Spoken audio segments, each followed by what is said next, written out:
Daniel Padilla is spotted nga sa airport ng Siargao at pauwi na ng Manila dahil sa debut ng kanyang bunsong kapatid na si Lela Ford. Halina't panoorin natin ang buong detalye.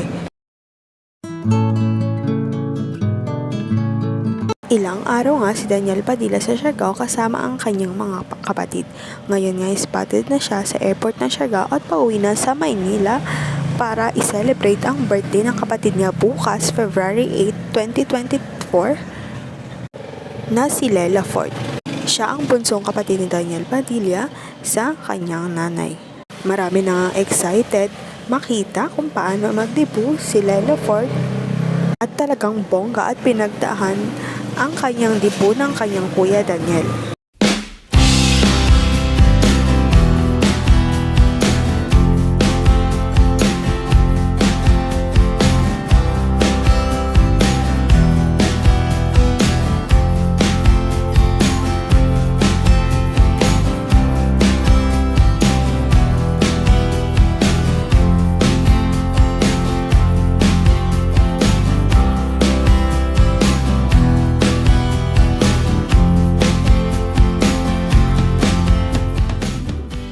Sa ngayon, huwag kalimutang mag-like at subscribe sa aking YouTube channel, Celian Beats, para updated kayo sa celebrity issues at ganaps. Maraming salamat po sa panonood.